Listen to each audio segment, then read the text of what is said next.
बख्शा जाएगा, जिनके नामे में बख्शाने के लिए मैं सजाई और गई। हज़रात गिरामी, दुरूद शरीफ की क्या फजीलत है बता दूं, दुरूद शरीफ की क्या फजीलत है बताऊं, तो सुनिए।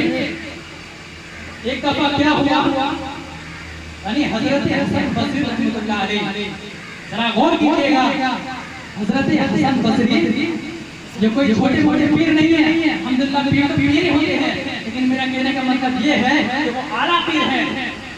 ऐसा कि जैसा कि हुजूर गौसे आज़म रज़ियल्लाहु ताला अन्हु वो भी तो पीर है, लेकिन उनका मकाम आला है क्योंकि वो ऊंचे दर्जात के हैं। वो गौसे पाक तमाम औलिया के मुबारक में हुजूर गौसे आज़म के खैर मुबारक, सुभान अल्लाह।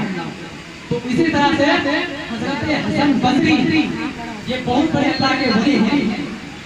तो हजरत हसन बसरी के पास एक औरत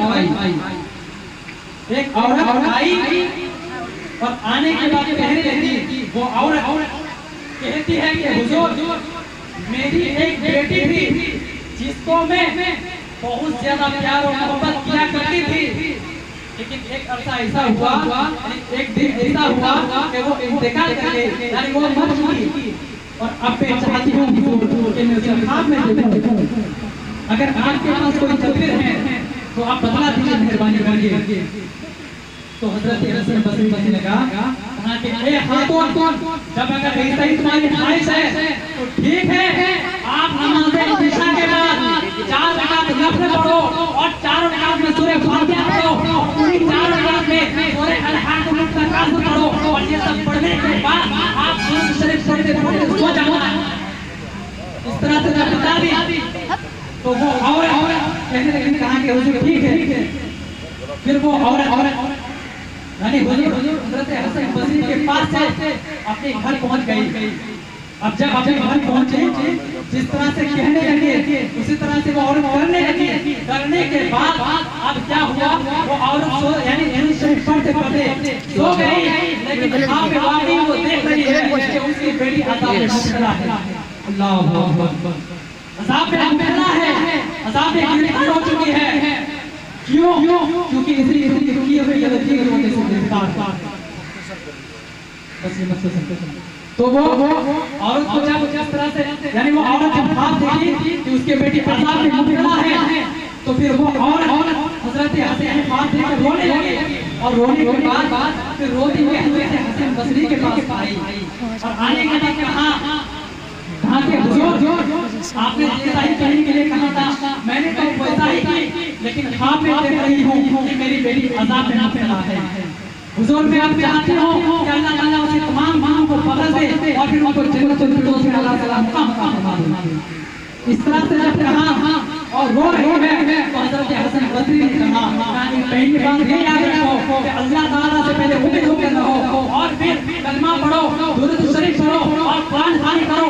ये सब का जिक्र तुम्हारी बेटी के रूह में पहुंचाओ। अल्लाह ताला रहमान और रहीम है, हमारी बेटी के तमाम मांगों को बख्श देंगे।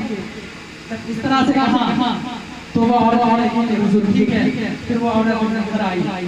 घर जब आ गई तो इधर हजरत हसन बसरी ख्वाब में देखते हैं कि उसकी बेटी जन्नत में मसले में सुभान अल्लाह जन्नत में कहा रही है। तो अब हजरत हसन बसरी और यानी औरत की जो बेटी है उनसे सवाल करने लगी, पूछने लगी, कहा कि ए लड़की जरा ये तो बताओ कि तुम्हारी माँ तुझे ख्वाब में देख रही थी कि तुम गिरफ्तार हुआ था और मैं तुझे जन्नत में टहलते हुए देखता हूँ, क्या वजह है, क्या अमल किए थे, ये मुझे बतलाओ तो सही। तो वो औरत यानी वो लड़की कहने लगी, कहा कि हुजूर आपने जैसा ही कहने के लिए कहा था मैंने तो वैसा ही की, लेकिन आपने जो कुछ भी कहा वो सबके सच है, लेकिन हमारे जितने कब्र वाले साथिया थे सबके सब गुनहगार थे, लेकिन उसी कब्र के सामने से कोई आशिक रसूल जो के गुजर रहे थे और वो आशिक रसूल ने दुरूद शरीफ पढ़कर हमारे रूह को बख्श दिया और अल्लाह ताला रहमान और रहीम में उनका दुरूद शरीफ को इतना कबूल किया और उन्हीं के जरिए से हमारे मौत सुभान अल्लाह। इसलिए मोहतरम हज़रात दुरूद शरीफ पढ़ो, ये दुरूद शरीफ से फजीलत मेरे प्यारे आका अलैहि सलाम के दीवानों, हमारी जिंदगी 4 दिन की जिंदगी है, इसीलिए के लिए जब इबादत का वक्त है तो इबादत कर लो। मरने के बाद कोई किसी का नहीं होगा, ये बात याद रखना।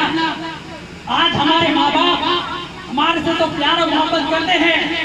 आज अगर हम अपने माँ बाप से कहें कि आपके कलीजे गुर्दे निकाल के दे दो तो आज देने के लिए तैयार हो जाएंगे, लेकिन कल वही माँ बाप हश्र के मैदान में अगर एक नेकी के लिए तरस जाए वो मांगने के लिए, तो वो माँ बाप तुम्हें एक नेकी भी नहीं देंगे, क्योंकि इसलिए वो खुद ही कहेंगे कि आज हम खुद ही फंस चुके हैं, हमारे पास कोई भी एक नेकी नहीं है जिसके जरिए से हमारी माफ़ हो जाए। इसीलिए जब वक्त मिले हैं तो इस वक्त को खेल खेल में, फालतूगिरी में, सियासतगिरी में मत करो, बल्कि जो वक्त मिली है इस वक्त में इबादत करो, अल्लाह को किसी तरह से राज़ी कर लो। जब अल्लाह राज़ी हो गए तो हमें कोई चीज़ की डर नहीं, कोई चीज़ की टेंशन नहीं। हज़रात गिरामी, लोग सोचते हैं कि मुसलमान होना आसान है, मुसलमान होना आसान नहीं।